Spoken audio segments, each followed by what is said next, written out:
Hello and welcome.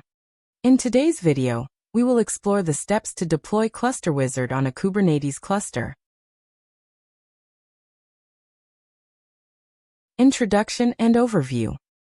In this section, we will go over a quick introduction to Cluster Wizard, and then an overview of the video.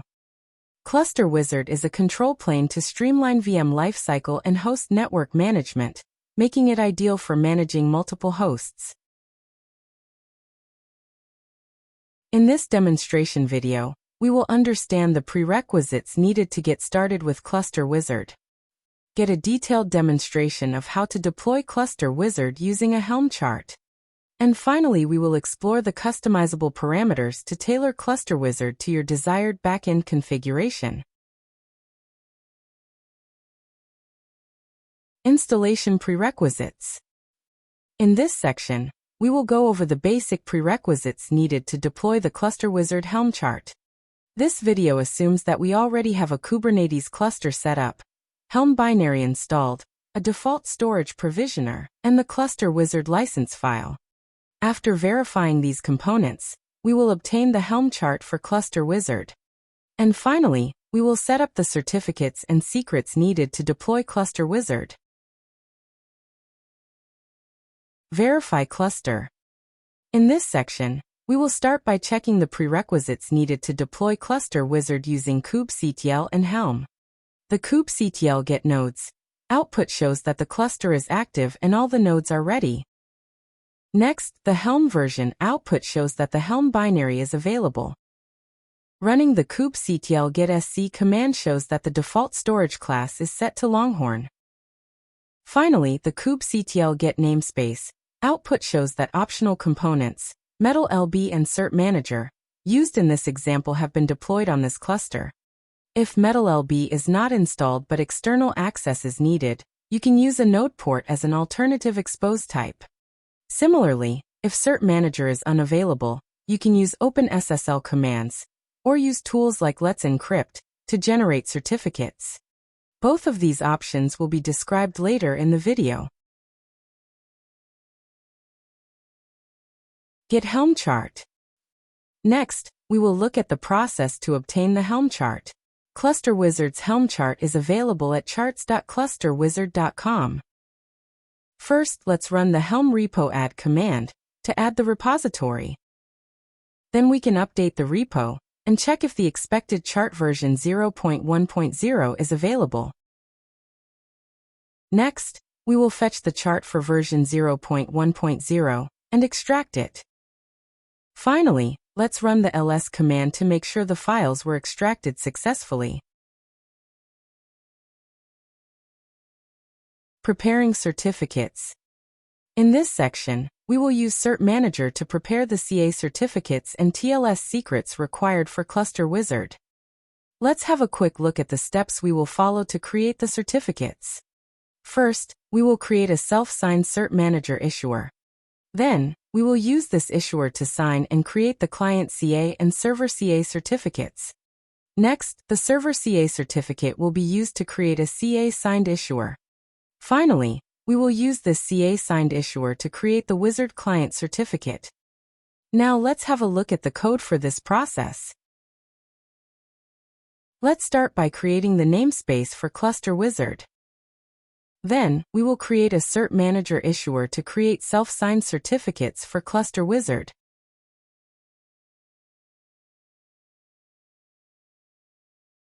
Next, we will create a client CA certificate. This certificate will use an RSA private key and will be valid for 10 years. The private key encoding is required to be set to PKCS8 for the client CA certificate.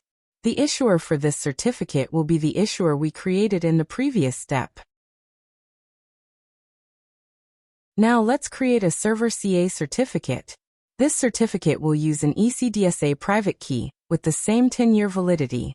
Again, we use the Cluster Wizard issuer we created before.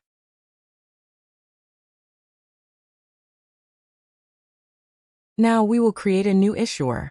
This issuer will sign certificates using the server CA key pair we created in the previous step.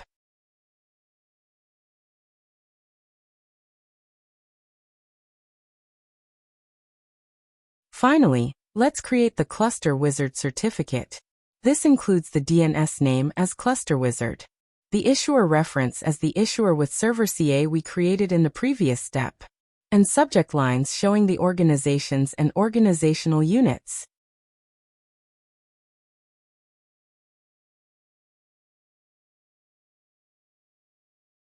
Now let's move to creating a secret for the Cluster Wizard license file.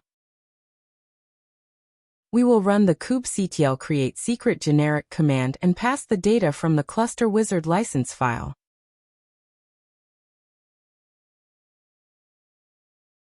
Finally, we will verify if all the secrets needed for the Cluster Wizard deployment exist on the cluster. To do so, we will run the kubectl get secret command. The output shows that the TLS secrets for the server and client CA certificates, the TLS secret for the Cluster Wizard cert, and the CW license secret exists. This concludes the installation prerequisites section of the demo. Cluster Wizard deployment. In this section, we will describe the commands to deploy Cluster Wizard. First, we will look at the required Helm values. Then, we can execute the Helm install command with the required arguments to install Cluster Wizard. And finally, we will verify the installation using kubectl commands to ensure everything works as expected. Required Helm values. Let's start by having a look at the required Helm values. This override file will be passed to the Helm install command using the -f command line argument. License secret name. This is the name of the secret we created to store the Cluster Wizard license file. Cluster Wizard cert. This provides the Kubernetes secret names for the client CA certificate and the server certificate. Admin user and admin email. These are used during the setup process to create the very first admin account. Postgres. Install true means Cluster Wizard deploys an instance of Postgres. Password and CW password are password strings for the Postgres and Cluster Wizard respectively. Expose. In this example we are exposing Cluster Wizard using a load balancer. Hence the type is load balancer, and the IP address to be assigned is mentioned. Install Cluster Wizard. Let's use the Helm install command to install Cluster Wizard. The Helm install command uses the following.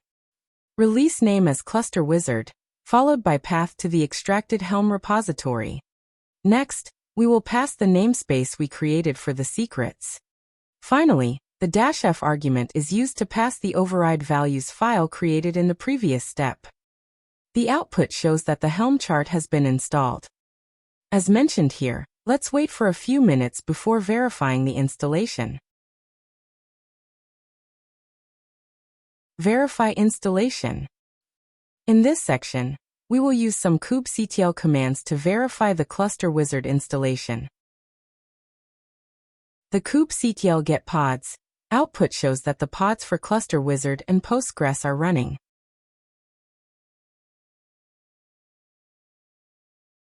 Before moving forward, let's have a quick look at some troubleshooting methods for some common issues. If the pod is stuck with a container creating state, the issue might be due to a mismatch between the Kubernetes secret names and the values file provided to Helm using the -f argument. Describing the pod and listing secrets is a good way to debug this case. If the pod is stuck in an error state, then please check if the Cluster Wizard license file is valid. Getting logs from the pod can reveal more information about this error. If the pod throws a failed scheduling error, then the persistent volume may not be available. Describing the pod and getting the PVC is a good way to check the PV and the bounding state to the PVC. Next, the kubectl get SVC output shows that the Cluster Wizard load balancer service has been exposed with an external IP address. Lastly, we will run the logs command to view the Cluster Wizard deployment log. This shows that Cluster Wizard started as expected, and all the mounted certificates are available. This concludes the Cluster Wizard deployment section.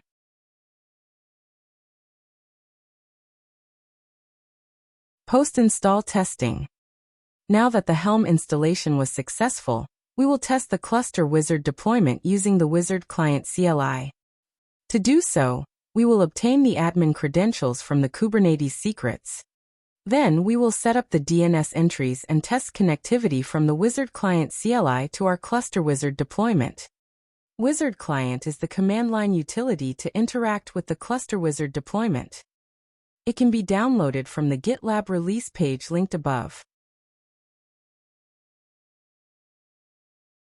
Get admin credentials.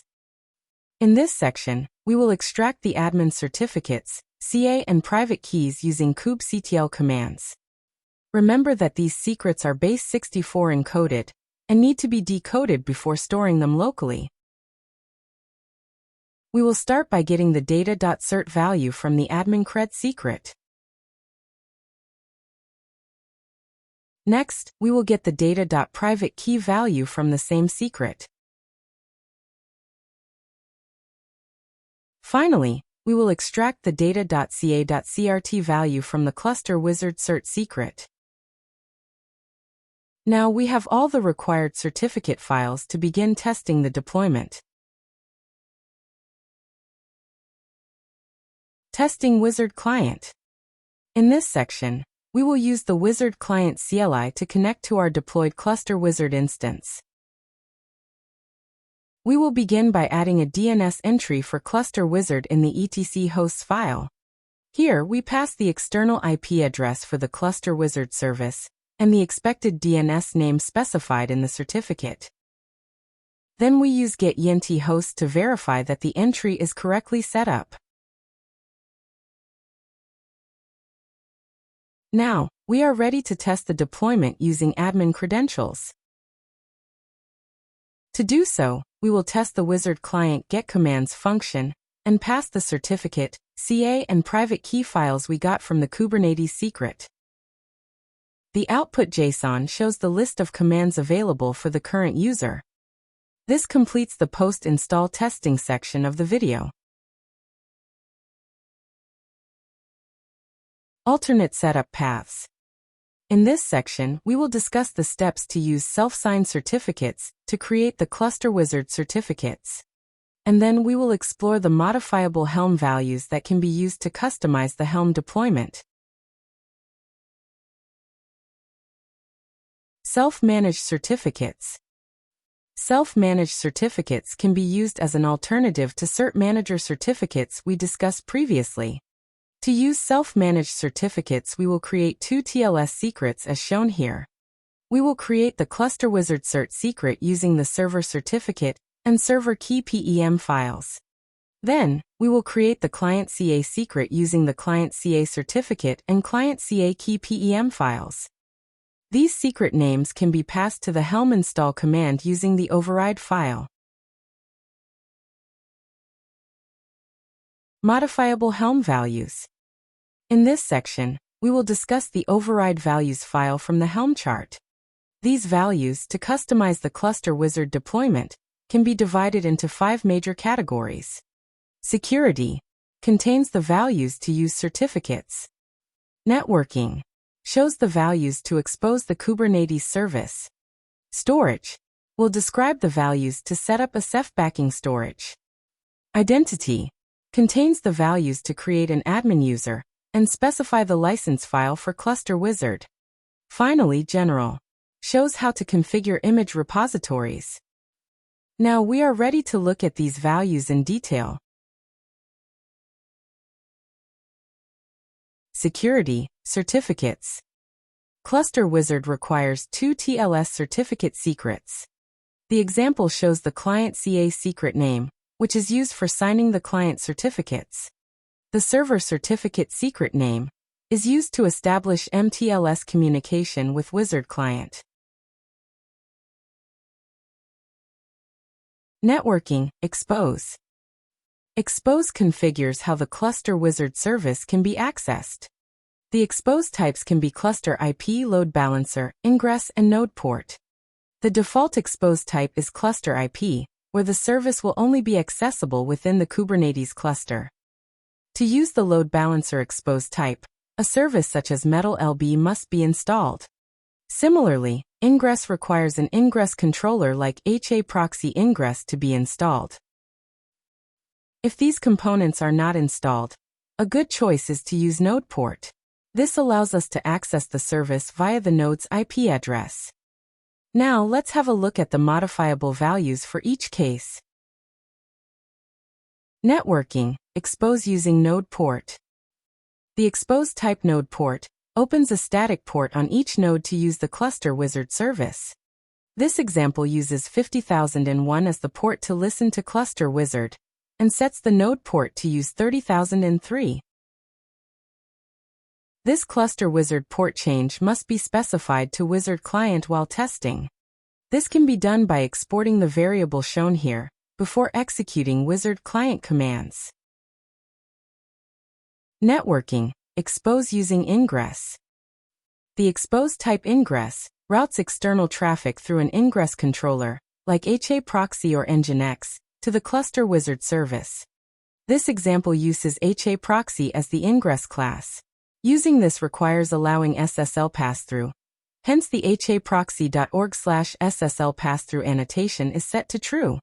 For more information on the optional arguments for ingress, please have a look at the cluster wizard deployment documentation. Networking, expose using cluster IP. The expose type cluster IP exposes the cluster wizard service within the Kubernetes cluster. This is the default expose type. This example shows default values for the expose type, static cluster IP, and external port. Storage, Ceph. Cluster Wizard can be integrated with Ceph to enable RBD-backed VM images, snapshots, and live migration between hosts. A Ceph RBD pool and a user with access to this pool are required as a prerequisite. Ceph is enabled by setting the enabled value to true. Then we pass the RBD pool name and the user. Finally, a Kubernetes secret containing the Ceph conf and keyring files must be specified. An example of a minimal ceph.conf is shown below. Please remember that the ceph.conf file must contain the reference to the keyring file. Finally, we need to create a secret containing the ceph.conf and libvirt.keyring file. The command to create the secret is shown below. Identity, admin user. The admin values are used to create the admin account while deploying Cluster Wizard. These are required values with no defaults, and an example for them is shown here. Identity, license. The license secret name provides the name of the Kubernetes secret containing the Cluster Wizard license file. This is a required value with no default, and an example for it is shown here. General image. The image values are used to configure the repository, tag, and pull policy of the Cluster Wizard image. The example shows the default values used by the Helm chart. The default value for tag will pull the latest version, 0.4.0 beta. The pull policy value can be set to always, if not present, or never. Conclusion. In this demonstration video, we explored the prerequisites needed, steps to deploy Cluster Wizard, and the alternate setup paths to customize Cluster Wizard to your needs. For more information, please visit our documentation page by following the link below or scanning the QR code on the right. After successful deployment, refer to the Node Wizard installation guide and follow the steps to add hosts into Cluster Wizard. Thank you for following through this demonstration video for deploying Cluster Wizard. Feel free to send any questions to clusterwizard@corespec.com.